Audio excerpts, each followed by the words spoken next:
ചില കല്യാണ വിശേഷങ്ങളായാലോ, സ്വഹാബികളിൽ കുറച്ചാളുകൾ കല്യാണം വേണ്ട എന്ന് തീരുമാനിക്കുകയാണ്. വേറെ ചിലരോ ഇറച്ചി കഴിക്കുകയില്ല, മറ്റൊരു കൂട്ടർ രാത്രി തീരെ ഉറങ്ങുകയില്ല എന്ന തീരുമാനങ്ങളൊക്കെ എടുത്ത് അവരിങ്ങനെ ജീവിച്ചു പോവുകയാണ്. എന്നാൽ ഈ പ്രശ്നം നബി സല്ലല്ലാഹു അലൈഹി വസല്ലമ അറിയുകയാണ്. അടുത്ത ക്ലാസ്സിൽ ഹബീബായ നബി തങ്ങൾ സൂചിപ്പിച്ചു, ചില ആളുകളൊക്കെ ഉണ്ട്, അവരെക്കുറിച്ച് ഞാൻ കല്യാണം കഴിക്കുകയില്ല എന്നും ഇറച്ചി വേണ്ടെന്നും രാത്രി ഉറങ്ങുകയില്ല എന്നൊക്കെ കേട്ടിട്ടുണ്ട്. പക്ഷേ ഞാൻ ഉറങ്ങുന്നവനാണ്, ഇബാദത്തും ചെയ്യുന്നവനാണ്, നോമ്പ് പിടിക്കുന്നവനാണ്, നോമ്പ് ഒഴിവാക്കുന്നവനുമാണ്, കല്യാണവും ഞാൻ കഴിക്കുന്നുണ്ട്. ഇതെല്ലാം എൻ്റെ ചര്യയാണ്.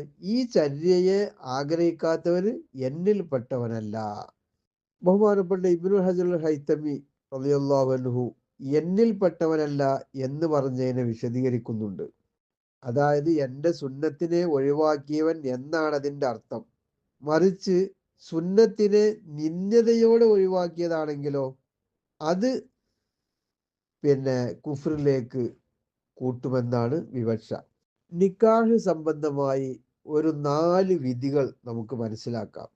ഒരാൾക്ക് ലൈംഗിക താല്പര്യമുണ്ട്, ചിലവിന് കൊടുക്കാനും കഴിയും, അങ്ങനെയുള്ളവന് നിക്കാഹ് സുന്നത്താണ്. ഇതിന് രണ്ടിനും കഴിവില്ലാത്ത വ്യക്തിയാണെങ്കിലോ അയാൾക്ക് ഈ നിക്കാഹ് കറാഹത്തുമാണ്. ഇനിയോ ലൈംഗിക താല്പര്യമുണ്ട്, പക്ഷെ ചെലവിന് കൊടുക്കാൻ കഴിവില്ല, ഇദ്ദേഹത്തിന് കല്യാണം ഖിലാഫുൽ ഔലയാണ്. എന്ന് പറഞ്ഞാൽ നിക്കാഹ്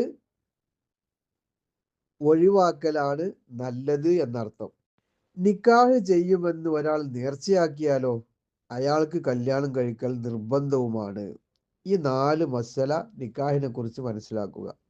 പെണ്ണിനെ അന്വേഷിക്കുന്നവര് ദീനിനാണ് പ്രാമുഖ്യം നൽകേണ്ടത്. ദീനി ബോധമില്ലെങ്കിൽ സൗന്ദര്യം കൊണ്ടോ സമ്പത്ത് കൊണ്ടോ ജീവിതത്തിൽ സ്വസ്ഥത ഉണ്ടാവുകയില്ല. നിങ്ങൾ സൗന്ദര്യവും സമ്പത്തും നോക്കി മാത്രം വിവാഹം ചെയ്യരുത്, അവ രണ്ടും നഷ്ടപ്പെട്ടേക്കും. അതുകൊണ്ട് ദീനുള്ള പെണ്ണിനെ നിക്കാഹ് ചെയ്യുക. ഹദീസാണിത്. മറ്റൊന്നും തീരെ പരിഗണിക്കേണ്ട എന്നല്ല, ഒന്നാം സ്ഥാനം ദീനിന് നൽകുക എന്നാണ് അർത്ഥം. കുടുംബത്തോടുള്ള കടപ്പാടുകൾ വീട്ടാനാകാതെ കുറ്റക്കാരനാകുമോ, അല്ലെങ്കിൽ അവരോടുള്ള സ്നേഹം കൂടി അള്ളാഹുമായുള്ള ബന്ധം നഷ്ടപ്പെടുമോ എന്നൊക്കെ പേടിച്ച് ചില സൂഫിയാക്കള് നിക്കാഹിനെ ഉപേക്ഷിച്ചവരുണ്ട്. തെറ്റിലേക്ക് പോകാനുള്ള സാധ്യത കൂടുതൽ ഉള്ളതുകൊണ്ട് നമ്മെ പോലത്തെ സാധാരണക്കാരായ ആളുകൾക്ക് കല്യാണം കഴിക്കലാണ്